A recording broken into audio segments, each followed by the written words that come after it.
हे सुंदरी, तुम कौन हो और यहाँ क्यों आई हो? हे असुरराज, मैं मोहिनी हूँ और आप ये समझ लीजिए कि मैं आपकी पक्षीराज सहायता की इस यात्रा के दौरान पृथ्वी पर 4 जगह अमृत की कुछ बूंदें छलक कर गिर पड़ी।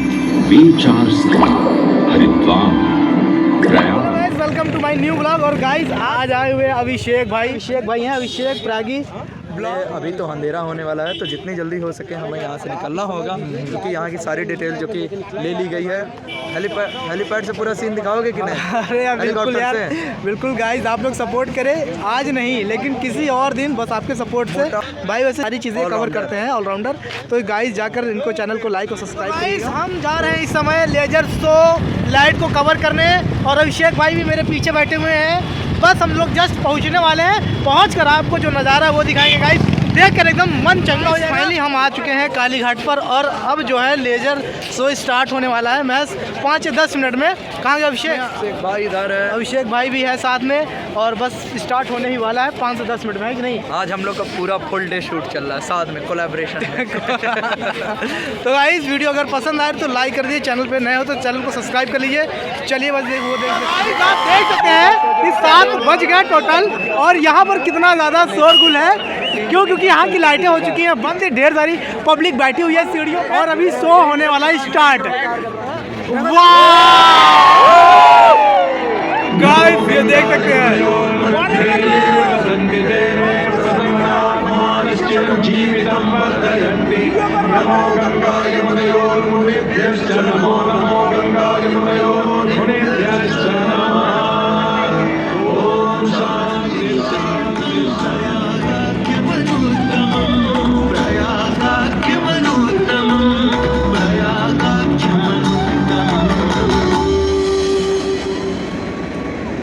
सूर्य ग्रहों में श्रेष्ठ है और चंद्रमा नक्षत्रों में श्रेष्ठ है। उसी प्रकार प्रयाग सभी तीर्थों में सर्वश्रेष्ठ है। पद्म पुराण में वर्णित ये श्लोक जिस तरह प्रयाग की विशेषता को दर्शाता है, उसी तरह इस पावन क्षेत्र का गुणगान करने वाली अनेक पौराणिक कथाएं, किंवदंतियां एवं कहानियां आज भी जनमानस में प्रचलित हैं। ऐसी ही एक पौराणिक कथा है जो भगवान ब्रह्मा को प्रयाग से जोड़ती है। मान्यताओं के अनुसार भगवान से कहा, हे आदिशेष, मैं यज्ञ करने हेतु इस सृष्टि में एक ऐसा स्थान ढूंढ रहा हूँ जो दिव्यता और पवित्रता की दृष्टि से सर्वोत्तम हो। क्या आप मुझे ऐसा कोई उपयुक्त स्थान बता सकते हैं जो सभी तीर्थों में सर्वश्रेष्ठ हो? जगत रचयिता को मेरा प्रणाम। भगवान, मैं धन्य हूं कि आपने मुझे इस योग्य समझा। क्यों ना आप स्वयं ही सभी पवित्र स्थानों का मूल्यांकन करें। ऐसा कीजिए, आप तुला के एक पलड़े पर सप्तपुरियों को रखिए और दूसरे पलड़े पर भगवान विष्णु के स्थायी निवास प्रयाग को रखिए। जिसका भार सबसे अधिक आए, मेरे विचार में वही सर्वश्रेष्ठ तीर्थ होगा। इस मूल्यांकन के परिणाम स्वरूप प्रयाग का पलड़ा ही भारी रहा। इस तरह प्रयाग की प्रधानता सिद्ध हुई और तभी से इसे तीर्थों का राजा कहा जाता है। शब्द में प्र का अर्थ है प्रकृष्ट और याग का अर्थ होता है यज्ञ। इसीलिए इन 2 शब्दों से बना प्रयाग सबसे पवित्र स्थान माना जाता है। प्रयाग ही संसार में एकमात्र ऐसा पावन क्षेत्र है जहां 3 पवित्र नदियों का संगम होगा। संगम में स्नान करने एवं संगम का जल ग्रहण करने से मनुष्य मुक्ति का अधिकारी बन जाता है, और इसमें किंचित भी संदेह नहीं है। ये प्रयाग नगरी पवित्रता का उद्गम है, जिसके अंश हमें वेदों एवं पुराणों में भी मिलते हैं, जिनमें वर्णित है सुरों असुरों द्वारा हुआ समुद्र मंथन। अमृत प्राप्ति के लिए सुरों और असुरों ने एकजुट होकर क्षीर सागर का मंथन किया, जिसके संदर्भ में पुराणों में विभिन्न कथाएं देखने को मिलती हैं। उन्हीं कथाओं में एक कथा महर्षि दुर्वासा और इंद्रदेव से संबंधित है। इस कथा के अनुसार ऋषि दुर्वासा ने इंद्रदेव से प्रसन्न हो उन्हें पारिजात पुष्पों की एक दिव्य माला भेंट की, जिसे इंद्रदेव ने साधारण पुष्पों की माला समझ स्वयं धारण न कर उसे अपने वाहक गजराज ऐरावत के मस्तक पर रख दिया। पल भर में गजराज ने वो माला धरा पर गिरा उसे अपने पैरों तले रौंद दिया। ऋषि दुर्वासा से ये अपमान सहन न हुआ और उसी क्षण क्रोधित हो उन्होंने इंद्रदेव को श्राप दे दिया। ए अहंकारी इंद्र, तेरा इतना दुस्साहस कि तूने मेरा अपमान किया। जिस वैभव एवं शौर्य पर तू इतरा रहा है, क्षण भर में ही तेरा ये वैभव, प्रतिष्ठा, शक्तियां सब नष्ट हो जाएंगी। अत्रि पुत्र दुर्वासा समस्त देवगणों को श्रीहीन होने का श्राप देता हूं। गाइस ये ले सो यमुना जी के बीचों बीच इस श्राप के परिणाम स्वरूप स्वर्गलोक से लेकर वैकुंठ धाम तक का सारा वैभव चला गया।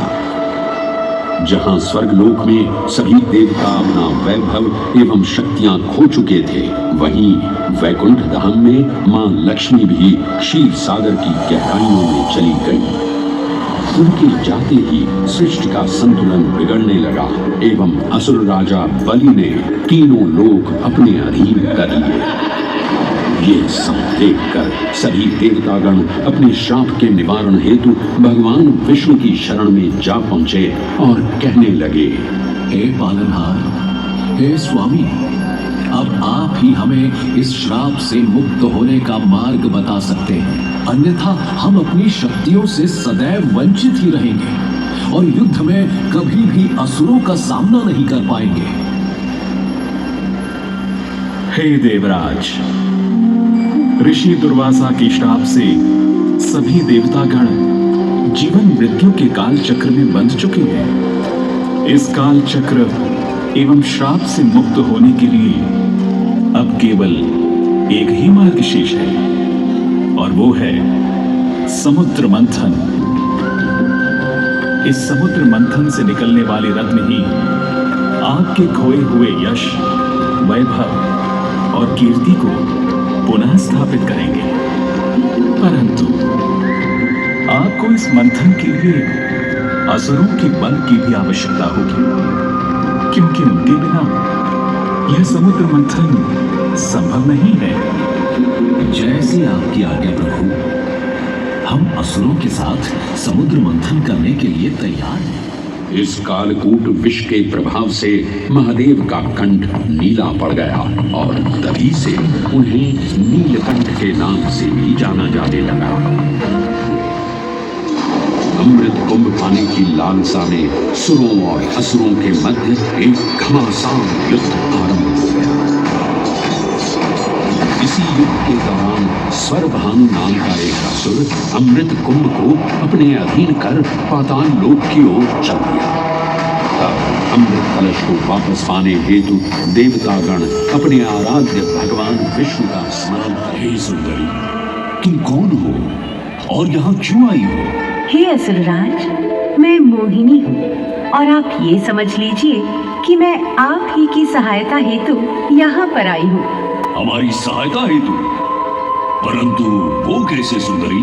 मैं आपको ये ज्ञात कराने आई हूँ कि अमृत की असली शक्ति और गुण तो कलश के तल में विद्यमान है, जबकि ऊपर तो केवल जल मात्र है, जिसके ग्रहण करने से ज्यादा कोई लाभ न होगा।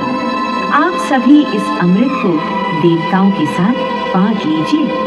आखिर आप सभी ऋषि कश्यप के ही तो पुत्र हैं। जैसे ही मोहिनी स्वरभानु को अमृतपान कराने हेतु अग्रसर हुई, ठीक उसी क्षण सूर्य एवं चंद्रमा स्वरभानु का असली रूप पहचान गए। ये ज्ञात होते ही भगवान विष्णु अपने मूल रूप में परिवर्तित हो गए और अपने सुदर्शन चक्र से स्वरभानु का सिर धड़ से अलग कर दिया। परंतु तब तक अमृत की 2 बूंदें स्वरभानु के कंठ से उतर चुकी थी। जिसके चलते वो अमरत्व प्राप्त कर चुका था। इस तरह स्वरभानु के कटे हुए सिर के भाग को राहु का नाम मिला और धड़ को केतु के नाम से जाना जाने लगा। माना जाता है कि प्रतिशोध की ज्वाला में ज्वलित राहु एवं केतु सूर्य एवं चंद्रमा पर ग्रहण लगाते हैं। इस प्रकार सूर्य और चंद्र पर ग्रहण लगना राहु और केतु का प्रतिशोध माना जाता है। भगवान विष्णु की ये लीला देख सभी असुर अचंभित हो उठे। इससे पहले कि वे कोई प्रतिक्रिया दे पाते, भगवान विष्णु के वाहन पक्षीराज गरुड़ ने शीघ्रता से अमृत कलश को उठा लिया और अपने साथ लेकर स्वर्गलोक की ओर उड़ चले। कहते हैं पक्षीराज की इस यात्रा के दौरान पृथ्वी पर 4 जगह अमृत की कुछ बूंदें छलक कर गिर पड़ी थी और इन बूंदों से उन नगरों की नदियों के पानी में अमृत जैसे गुण आ गए थे। वे 4 स्थान हरिद्वार, प्रयाग, उज्जैन एवं नासिक है और यही कारण है कि इन 4 नगरों में कुंभ का पर्व मनाया जाता है। ऐसी भी मान्यता है कि एक दिव्य दिवस एक सांसारिक वर्ष के बराबर होता है और पक्षीराज गरुड़ की यात्रा में 12 दिन लगे थे। इसीलिए हर 12वें वर्ष में कुंभ पर्व मनाया जाता है।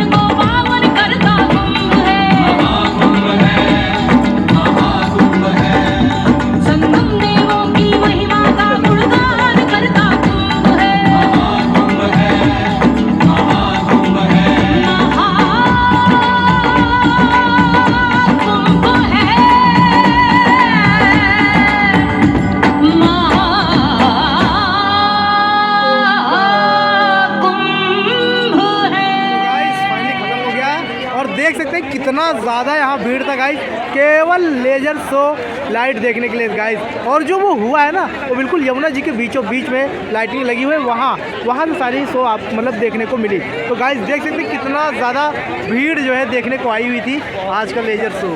तो कैसा लगा आपको ये, जो आप हमें कमेंट करिए।